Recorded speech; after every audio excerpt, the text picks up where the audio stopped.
What is up? Welcome to the Dynasty League Football.com YouTube channel. I am your host for these team preview series, and that's where we are today. We're taking a trip to the Bay, to San Francisco, making sure we talk about our 49ers. Excited, and we are taking a look at all 32 teams. So we have done now, I think, 23 or 24 of them. Make sure you guys go check all of those out if you enjoy what we do here. Today, we're going to break down a team that's going to be really interesting to see how they play out. A lot of interesting pieces, fun names for Dynasty owners. We're definitely going to break all of that down. And as always, I'm joined by some really smart football people who just also happen to be fans of the team. So they pay extra close attention. They're going to help us break all that down right after this.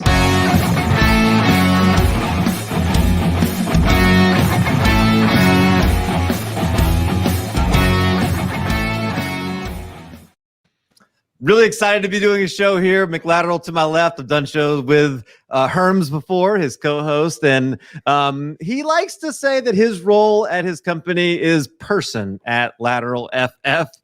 Make sure you check him out. Malcolm, I really appreciate you joining the show. Where can everybody find your work and support you?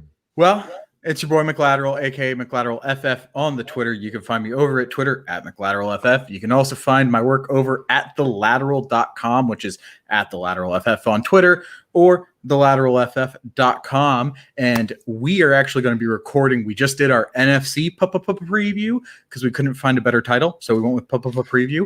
And so this week coming up, we're doing our AFC preview. We're probably going to break it down into two parts because the NFC ended up being like 2 hours long.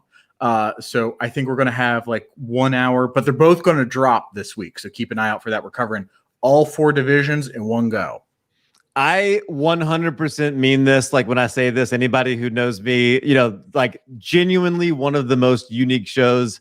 McLateral, I'd say the same thing about you. I've told Herms this a million times. His voice is so unlike anybody else's in the industry. He's just very unique. Make sure you check out their work and what they're doing because it genuinely is worth your time. Joey, we've done some shows together. I appreciate you joining me. And Joey is an IDP expert. Every now and then we like to bring those on, but he knows a thing or two about the offensive side as well. Joey, how are you today? I'm freaking great. How are you? I'm doing great. You do work for a lot of different places, Dynasty Vipers, IDP guys, and Rum Boys, which is really cool. Yeah, I've been bouncing around quite a bit. I did a couple of articles with Rum Boys. Just did a Defense Wins Championship series with the Vipers, and I think I just had my 185th article with IDP guys. So been really pumping out content there for the past few years. But yeah, we also just started the IDP Lounge back up, which you visited on our relaunch. That was fun as anything. Absolutely. So that's something. Tell people about that real quick, because that's something that you guys have been doing for a little while and, stop for a little bit and then you're kicking it back up and it's been a lot of fun. Yeah. So with the IDP Lounge, it sounds like it's just going to be all IDP talk, but really we're just bringing analysts from all over Twitter, just as many people as we can. It doesn't have to be IDP at all. It's pretty much just get everybody on, sit down, have a show and just talk to each other about what we have going on, cross promotion, just hang out and get to know each other a little better. I mean, the last show, if you watch, we had Rum Boys Robbie on, we had Gabe from Fantasy in Session, and we had Chris Pinto and from the Fantasy First Rounders. And I think we talked fantasy football for like a half hour and we had a 2-hour show. It was just, It went off the rails quick, but it was fun. Like we all had a great time and it's just nice getting to know everybody. And that's one of the great things. And, some of those names I've actually had on these preview shows before. And, there's a lot of great analysts in this space that you can get to know and you should get to know because they do really good work and it's really good to support a lot of these guys. And so we're here not to talk about that though. We're going to be a little bit more specific and breaking down this 49ers team. And let's start with camp because all 32 teams are in camp. It's time to start thinking about these teams and what to expect. Some reports are coming out. What are you guys paying attention to? Let's start with you, Malcolm. What are you paying attention to the most over there in 49ers camp? I think it's tough not to pay attention to Jimmy G versus Trey Lance. I think it's what's dominating the industry as a whole. Niners fans, obviously, I've got my own biases, though I love Trey Lance. He's definitely the future of the franchise. Don't get me wrong, but I don't actually think he's going to be the present. We saw this quote from Kyle Shanahan floating around today, and I'm going to pull up Adam Schefter's cut of it. And regarding week one, it's like, yeah, I mean, I just think to look a lot better than the guy who's been playing for a while, done everything in practice and in 3 preseason games where you're not playing in all the games. And I think that would be pretty tough to do. So I'm not putting that pressure on Trey. But I mean, anybody who can pull stuff off, I mean, you're going to see it that way. Jimmy has played too good at football. He is too good a player, and Trey's trying to learn everything right now. So that's why I'd be very surprised to see if he was able to do that regarding a week one start. And I think he means that. I think this team has had the green light from the get-go to go get their quarterback of the future. Let's be clear. Trey Lance is the quarterback of the future. There's no pretending otherwise. But this is a team that went to the Super Bowl. In 2019, Garoppolo went 13-3. He threw all but 2 of San Francisco's pass attempts that entire year. The others, gadget plays from wide receivers, Dante Pettis and Emmanuel Sanders. That's it. They're not going to bring in a second quarterback as like part of like a gimmick. He had 102 passer rating. He had 27 TDs. Like, the guy can play. Does he have the upside of someone like Trey Lance, who like looks like mini Mahomes at times? No. And that's okay, because he can still get you to a Super Bowl. And now with someone as like Brandon Ayuk as his number 1 wide receiver, as opposed to Emmanuel Sanders, with all due respect, a little on the older side at the point where we had him, it's like, this team has so much potential. And so I don't think they're going to throw that away just to give Trey Lance some starts. Yeah, I think those are really good points. Yeah, talk definitely. about the quarterbacks for a second, Joey, because that, like, let's stick on that, because that's, when we think about Jimmy G, sometimes we're just like, oh, they got Trey Lance, look how much they gave up, like they're, that's the guy. But also you can make the point, like, look how much we gave up for Trey Lance, let's make sure he's ready.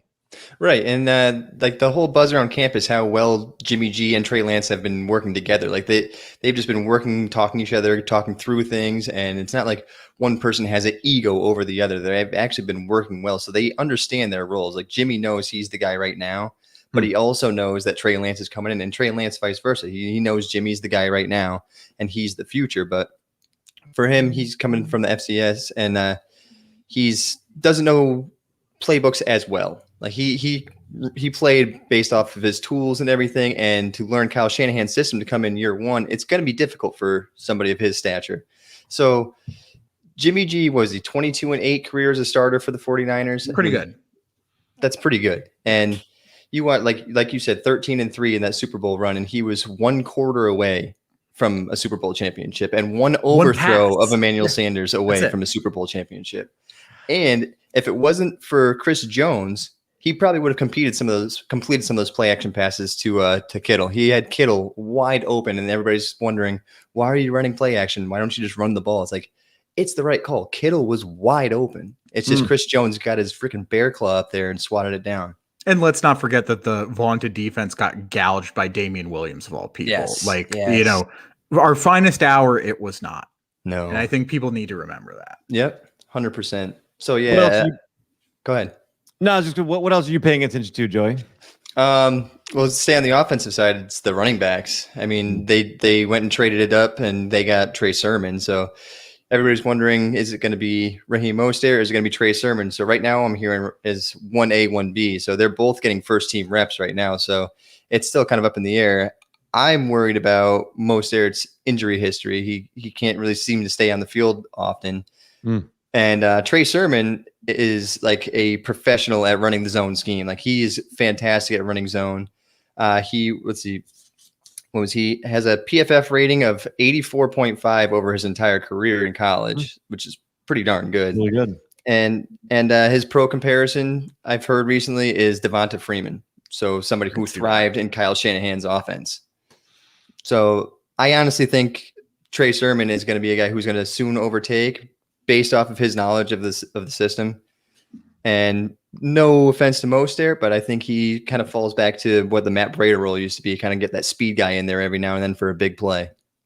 Trey Sermon has kind of been one of those guys that's a little bit of a, some people are like, oh, I don't know about Trey Sermon, that we had him ranked. A lot of people had him ranked in the like running back 5, 6, 7 range for this class. Whereas there's other people who are really smart, know what they're talking about, who ranked him number 1 in, over Harris, over ETN. Talking about Matt Waldman, who, knows a thing or two about, studying these rookies. somewhere in the middle probably is where some of the truth is, but I feel like he's one of those guys that you either love or you hate. Malcolm, where do you fall on him? Like, do you think he's the kind of guy you want to see him get 200 plus touches? I can say without question, I'd rather have Najee Harris than Trey Sermon. Like, let's not get too ahead of ourselves. So I was actually going to save the running back talk for a little later. Yeah, we can. I will kind of tease my point of view. Expect 2019 to come back in 2021. So I think that 1A, 1B, there's even possibly going to be a 1C. But Trey Sermon's going to definitely be involved in that hierarchy. And I think when we start to talk about that running back room later in the show, I'll kind of paint you the picture of what I have in mind. Nice. Yeah, let's do that. So let's get into the fantasy talk then. And let's start with the just somebody who might be under the radar, somebody that we're kind of undervaluing a little bit. We're thinking, not necessarily thinking about in terms of, it could be a deep sleeper. It could just be somebody you think could, deserves a little bit more love. Joey, we'll start with you. Who do you think is a potential sleeper? Could be offense or defense. Potential sleeper. I'm actually going to go offense mainly because the 49ers, they lost Kendrick Bourne. They don't really have a wide receiver 3. They re-signed Mohamed Sanu. I mean, he again, another guy who understands Shanahan's system. He averaged almost 700 yards in the 2 seasons he played with Shanahan, 4.5 touchdowns, and he averaged 88.5 targets. Granted, he was pretty much the wide receiver 2 over Taylor Gabriel, but he understands the system and he knows what he has to do. So as a wide receiver 3 and you need a dart throw, maybe even if it's just a bye week filler, but you could possibly grab Sanu and actually make an impact. Sanu's an interesting one. In DLF's most recent ADP, only 2 San Francisco wide receivers even registered in ADP, and there's 121 wide receivers. So Jalen Hurd, Mohamed Sanu, none of the other guys are even registering ADP at all. Now, like you said, some of the news about Sanu has come out here recently, so we'll see what happens when we update here in the next few days. But Malcolm, what do you think? Who do you think might be a sleeper on this team? So Sanu, I would say like 2 things about him. One, the camp buzz has been great in terms of his ability to contribute to the team as a whole. I wouldn't expect a ton of fantasy production from him, but he's been great in the locker room. He's mentoring Brandon Ayuk. He's not going anywhere. He is on this roster. I can pretty much guarantee it at this point. And if Deebo Samuel or Brandon Ayuk was to go down, there is a real chance he slots into the wide receiver 2 role at that point. Jalen Hurd, I'd love to see it, but I'll have to wait to see it to believe it, unfortunately. I wanted to pick Jalen Hurd, but it was like, they're still easing him back. For me, we're actually going to get into some running back talk now because I think it's probably going to be a running back not named Trey Sermon or Raheem Mostert. It's Wayne Gallman. Okay, so Shanahan can be pretty even-handed with his carries. It's not going to shock me to see someone like Wayne Gallman get significant work. We'll talk about kind of that target break, that a rushing touch breakdown a little more later on. But right now, Gallman is currently RB 81 in ADP per Fantasy Pros PPR ADP, and he has a chance to be top 36. You know how I know he has a chance to be top 36? Last year, he was top 36. He was RB 34, doing some relief work for the Giants. And Jerick McKinnon, who I think Wayne Gallman was specifically brought in to replace. That is the piece of the offense that Wayne Gallman is now, was RB 36.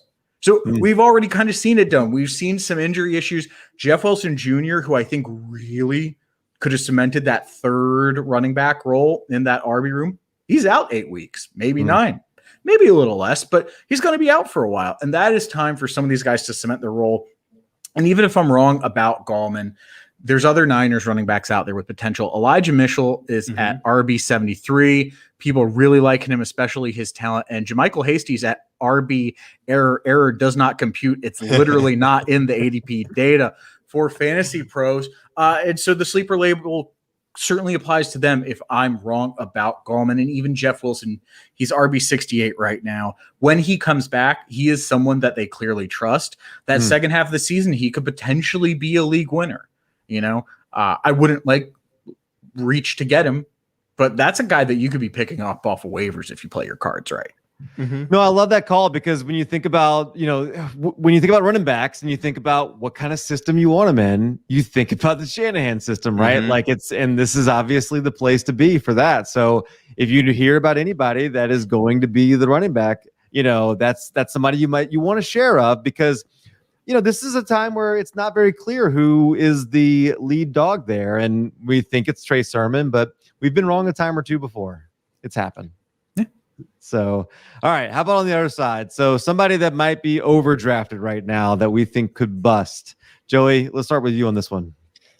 This is mainly because of his ADP, and I love the guy, but I'm going to have to go George Kittle. I mean, he's going, especially tight end premium leagues, he's going first, second round, mostly second round. But even in regular drafts, he's going like fourth, fifth round. And I'm personally a guy, everybody who has been following me actually knows of my Mike Gesicki love. Don't hate me for it. Just let me go with it.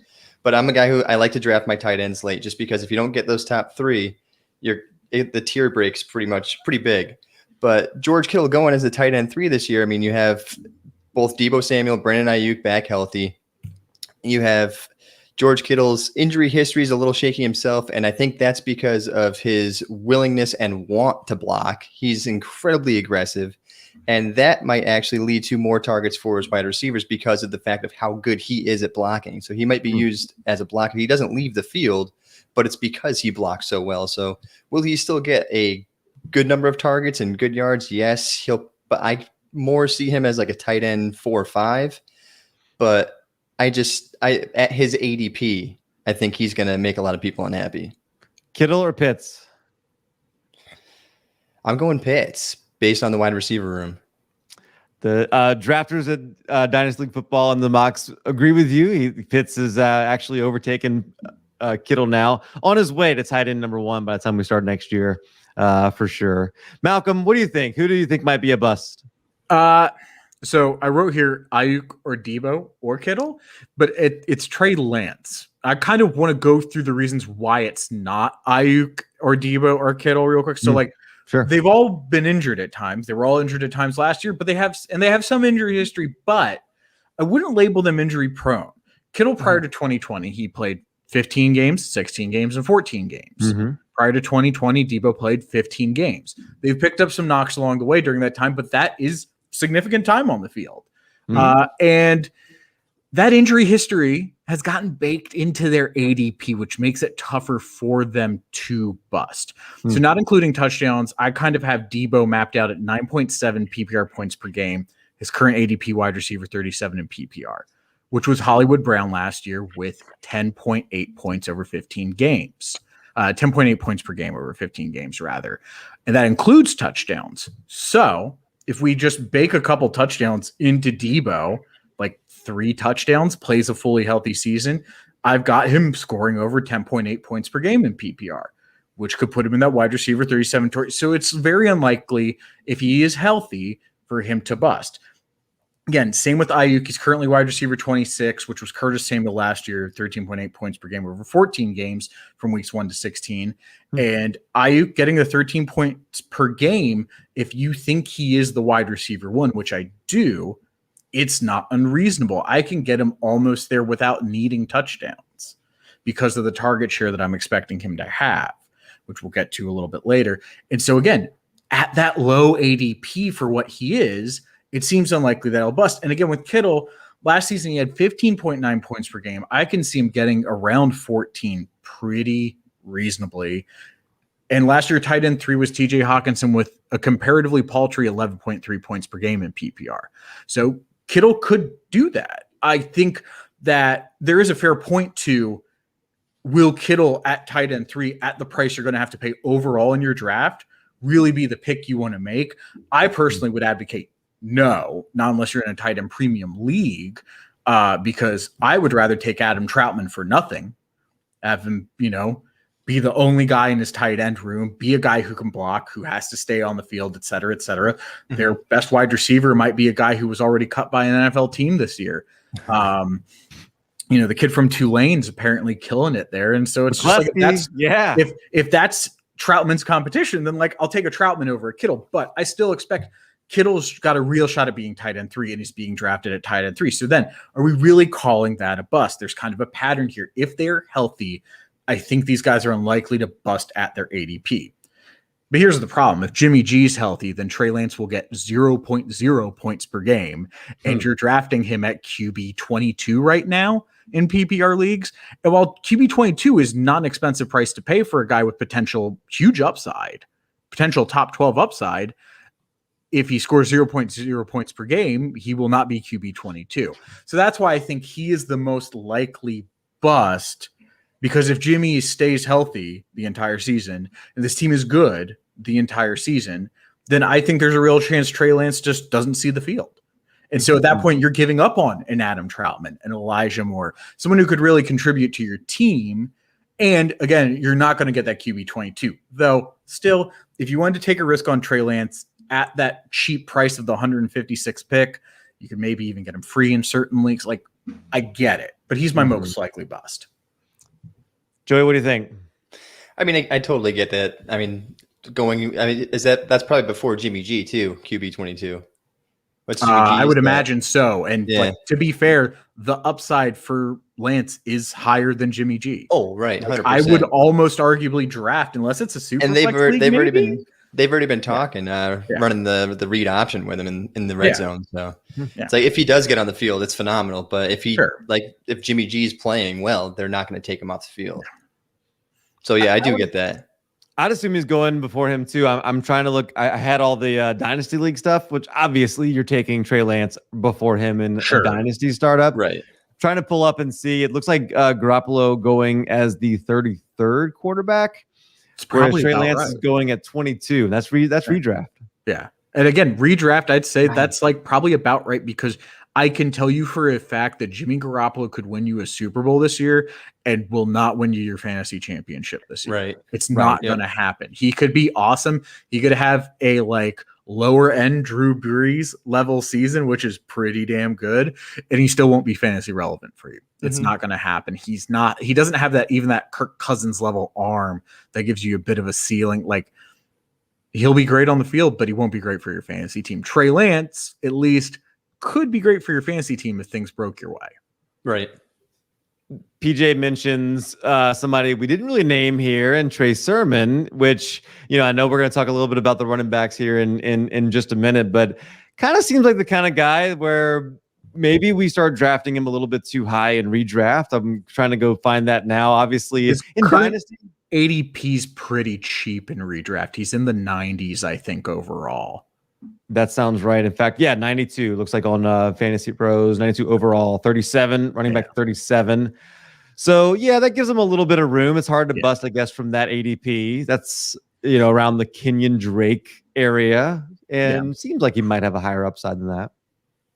I'm not particularly worried about Sermon.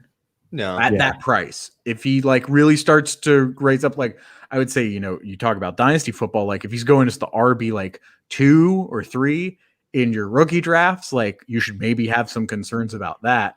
But if you're drafting him in the 90s in redraft, I think you're going to ultimately be fine. I mean, I think with the thing people need to realize about Trey Sermon and with the 49ers as a team, they usually just wait till the later rounds to draft their running backs. They have routinely had success with late round running backs. The fact that they traded up to grab a running back in the 3rd, that says they have a plan and they think this guy is a perfect scheme fit for their team. I would agree. This is a guy that I love. PJ mentions here, Elijah Mitchell could be a sleeper. I mean, look, I think as we said, you want pieces of this running back core. He's not going to cost you a lot to draft him. So why not? You're not likely to hit on that 3rd round pick. You're going to have to spend in rookie drafts anyway. Might as well be a running back that could have Kyle Shanahan in charge of whether or not he gets the ball. He's got the raw talent. I think they actually really liked him. They liked that he fell to them. They describe it as he fell to them. So Mitchell, definitely a potential sleeper, as I even said earlier. And I would say for Dynasty, Elijah Mitchell should probably be on everyone's roster. Do you have anybody on the defensive side you think about when you think about bust on this team, Joey?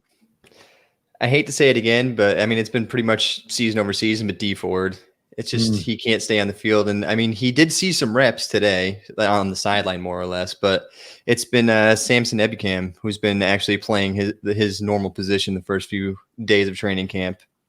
And it's like, it's so tantalizing with D Ford, because you're like, you saw what his potential was early on when he was with the Niners, that Super Bowl season, that the playoff run when it was him, Bosa, Armstead, Buckner across that D line, it was phenomenal.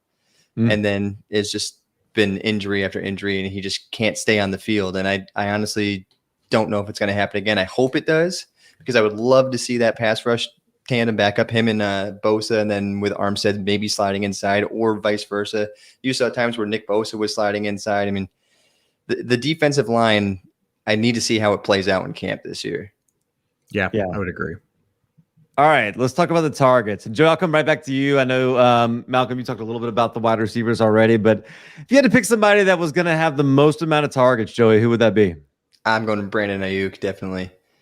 I've heard nothing but good things about him. And even if Trey Lance is the quarterback, like they said, the Trey Lance to Ayuk combo has been fire in camp so far.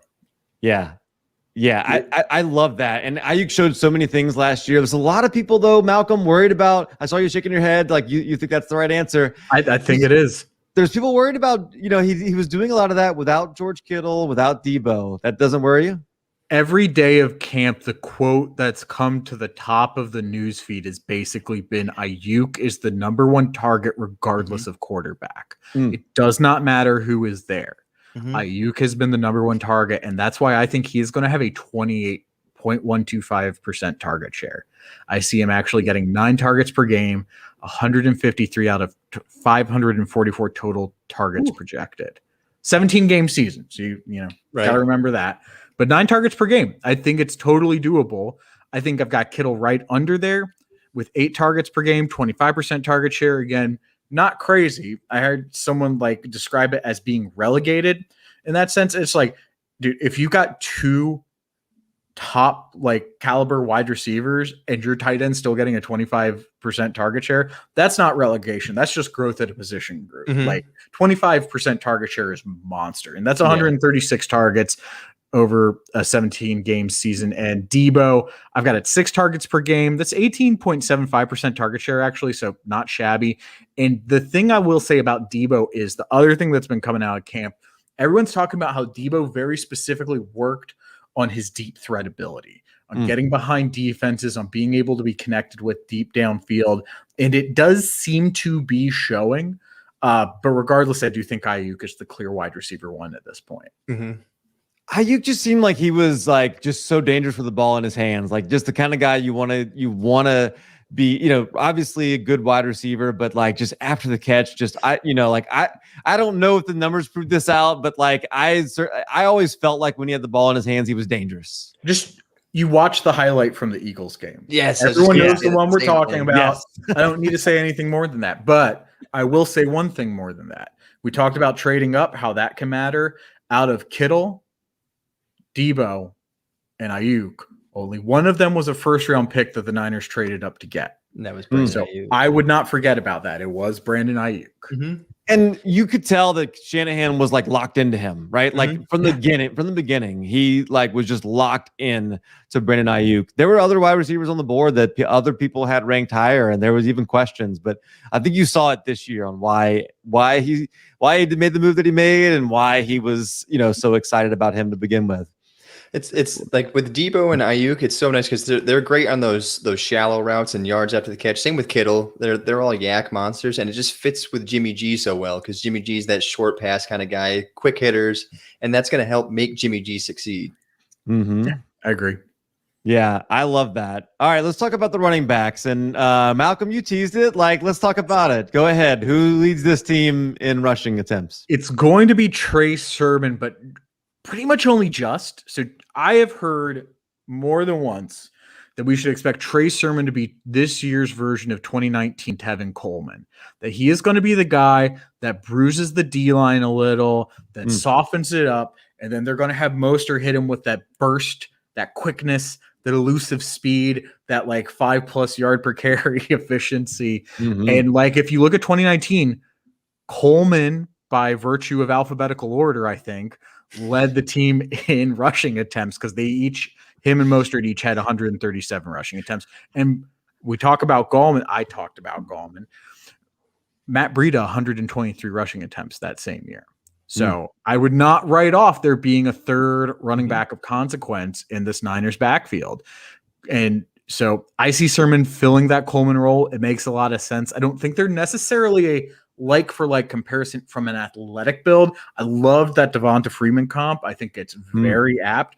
But I could see them being utilized the same way in the Shanahan offense. So I see it as 30 attempts per game from the running back group. Sermon with about 10, Mostert with about 8 to 9, Gallman with about 5 to 6, and then Hasty and Mitchell with 4 to 6 combined. It will change slightly when Wilson comes back around in weeks 8 to 9.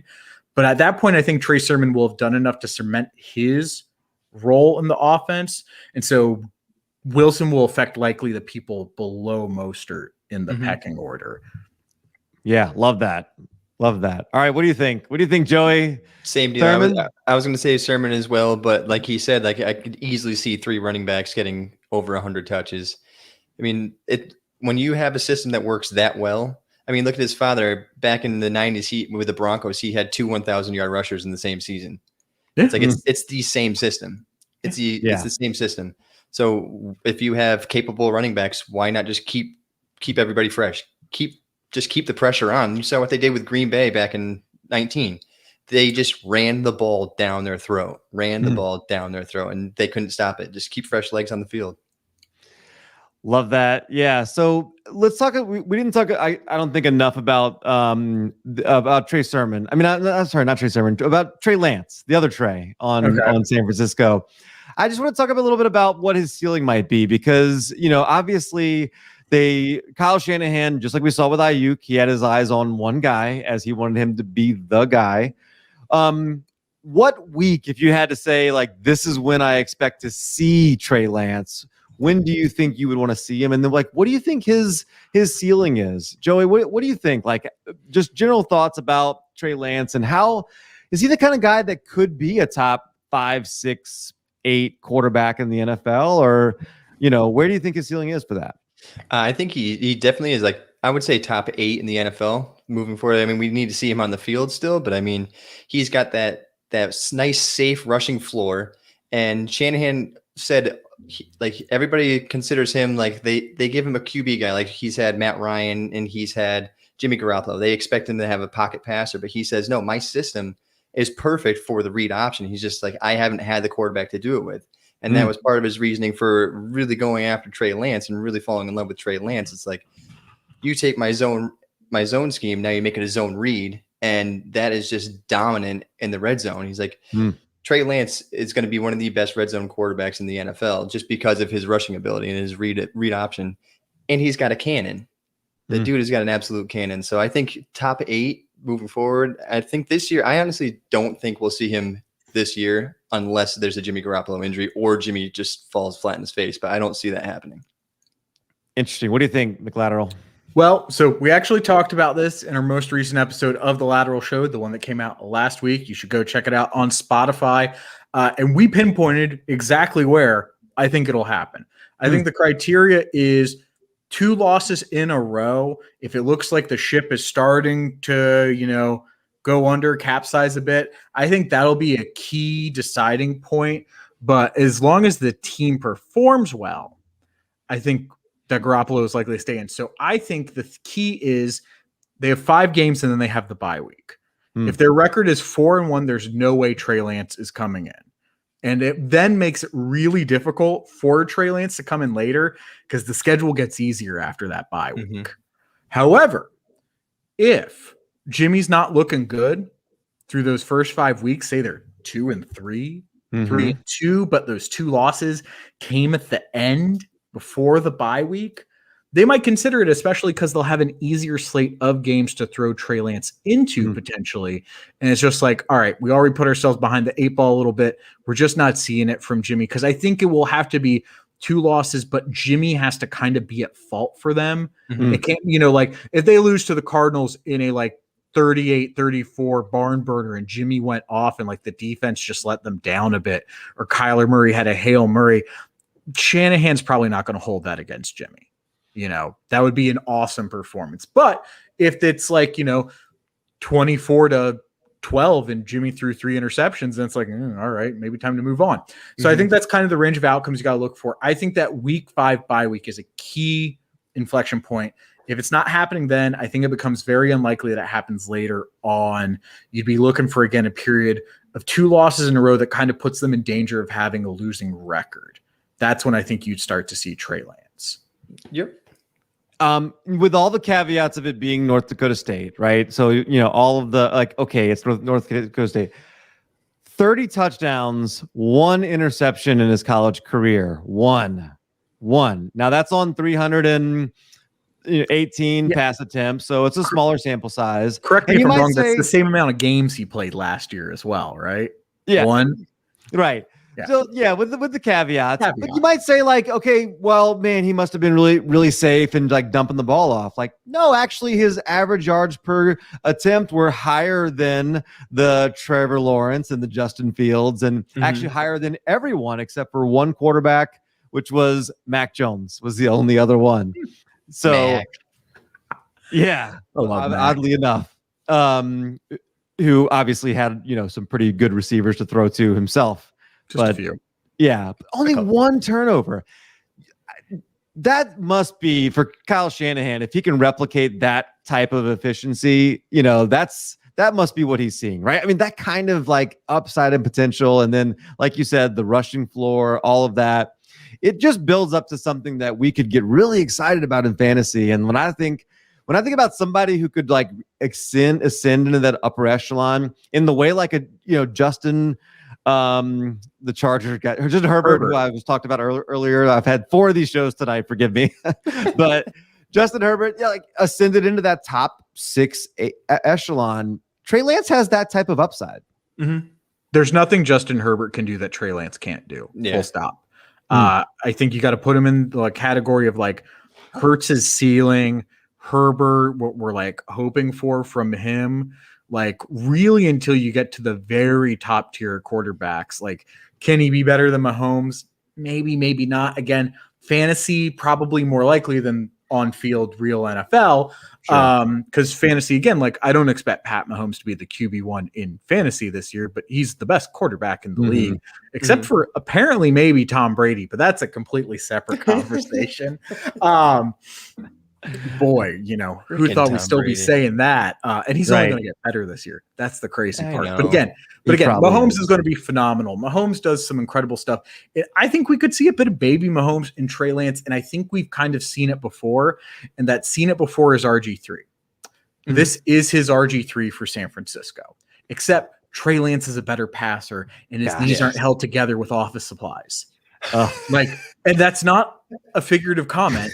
RG3's knees were literally held together with staples and rubber bands. This is an actual thing. It's so imagine getting RG3's rookie season, but without the potential career derailing knee injury. Knock on all the wood in the fucking freaking universe. My apologies. They slip out on occasion at the lateral show, so that'll be my one slip up for the day. But seriously, that's how excited I am about the talent of Trey Lance. The upside is insane. We've seen flashes of it, I think, elsewhere in the NFL, and I think come 2022, we'll get to see it again. Joey, real quick, just hit the highlights of somebody who is in IDP. What are the kind of the highlights of what you expect out of that side of the ball from an IDP perspective? Fred Warner, he got himself a bag this year. He just got his nice extension. Fred Warner has easy top 10 linebacker upside. If not, he's closer to top 5 now. He's one of the best coverage linebackers in the league, and every year he's been in the league, he's just gotten better. And they drafted him in the 3rd round, and he just got thrown into the start his rookie year because of Reuben Foster, that whole Reuben Foster deal. And he played well his rookie year. And then the next year he came in, he was fantastic. Last year was unbelievable. And just how he played in the playoffs. What was it? It was 2019, I think. He had a return for a touchdown, or was it 2019? They didn't make the playoffs last year. But Fred Warner is just phenomenal. I'm expecting at least a slight jump from Javon Kinlaw. I'd like to see him I mean, they traded DeForest Buckner pretty much just to get a cheaper DeForest Buckner they were hoping for. And Kinlaw, he didn't really have the pressure last year, but I don't know, the entire line was injured. So, I mean, Bosa left. I mean, Armstead, you saw what happened with his numbers. His numbers dropped drastically. And with being able to key in on just a few guys, I mean, they're obviously going to take a step back. So seeing a healthy defensive line will be huge for everybody across that line. Dre Greenlaw, I think, is a guy who's slept on quite a bit. He's also good in coverage. If you remember that play at the goal line against Seattle, that was a fantastic tackle. But he's solid in coverage, but he plays his role very well. He's a tackle machine. He's rarely out of position. He's athletic enough. He's not overly athletic, but he's athletic enough, and he just doesn't get out of position. That's the biggest thing. His role is just make sure that you don't let the big play happen. I'm worried about the safety position. So they have Jimmy Ward coming back. Can't stay healthy. Did they even sign Jaquiski Tartt again? They did. They re-signed him, didn't they? Yes, he's out right now with COVID, but same deal on the COVID IR. So after that, you have Marcel Harris, who was a 6th round pick a couple of years ago, and he has flashed some potential. But after that, you have Talanoa Hufanga, he's the Pac-12 Defensive Player of the Year, the reigning Defensive Player of the Year, but he lacks some of that athletic upside to be a safety, but they also say he lacks some of the size and strength to be a linebacker. So he's kind of that tweener guy. Do they change up their scheme maybe a little and play a little more money backer? I know Aziz Al-Jair, he just left today with an injury. He left the field, so it could open up for it could open up for another linebacker, but it's that back end of the defense that really worries me. The corner group is incredibly, I mean, outside of Jason Verrett had a great resurgence. I was so happy to see that. But outside of him, I mean, you have your cornerback too is probably Emmanuel Mosley, who at times got benched last season. So it's like the secondary is going to be the biggest downfall, if there is one, for the 49ers defense. And, you look at Nick Bosa, looks like he's on track to play week 1, according to him. So that's obviously really good news, which leads to the last question I'll ask you guys. Malcolm, I'll start with you.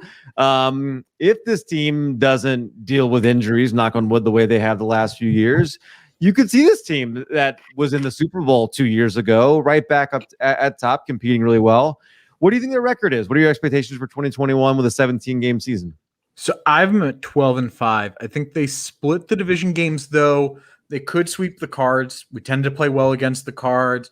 2-0 against them in 2019. 1-1, despite not being that good, despite being pretty injured in 2020. And the first loss was a close one. We only lost 20-24. That was week 1. When we had our backup QB, we ended up beating them. So likely losses are Packers at home, at Bears, at Titans. Those are like the red flags to me. I think everything else pretty doable, especially now because way less scared of the Colts now, who we have in the middle of the season. Now it's just like, who's their quarterback going to be? Right. Yeah. By the way, Colts team preview coming up on Wednesday, so make sure you pay attention to that. Going to have JTRB, Jacob, joining the show, awesome. And RFL Red Zone, Mike Valverde, who's I love, been knowing him for a long time. Joey, what do you think? The record for this team, I think optimistically, there's reasons for optimism, right? I've even seen people picking them to win the division. What do you think? I have them at 11-6. So I think I honestly think either the Seahawks or the Cardinals are going to sweep the 49ers in division. I don't want to see it happen, but I mainly, like I said, I'm worried about that secondary, and the passing attacks for both those teams are very strong. So I could see it being the defense that loses those games. But honestly, that defense, it's going to all base on that pass rush. If they can get that pass rush going, then that secondary can thrive. But if D4 doesn't show up, Ebukam doesn't show up, then it's going to be tough sailing for that secondary. I love it. There's a lot to look forward to, a lot of exciting things, some new weapons, new players, young dynasty players we're excited about on that squad. So I really appreciate you guys for joining me on this show. This was the San Francisco 49ers preview. If you enjoyed this, go ahead and check out some of the other ones and make sure that you look down below and make sure you're subscribed. If it says subscribe and you can hit that red button, go ahead and hit that. Make sure that you are supporting the show. It definitely helps us out. It doesn't cost a lot, nothing. Just hit the thumbs up button, put a comment in there. It helps out the algorithm. Great way to show some appreciation for these guys coming on, working hard. We really appreciate that. Breaking it down, really good info. Make sure you're following them. Check out their shows that they mentioned there up top. And so I'm at Calvin and Hobby. Make sure you're following at DL Football for Dynasty League Football, for Joey, for Malcolm. We appreciate you guys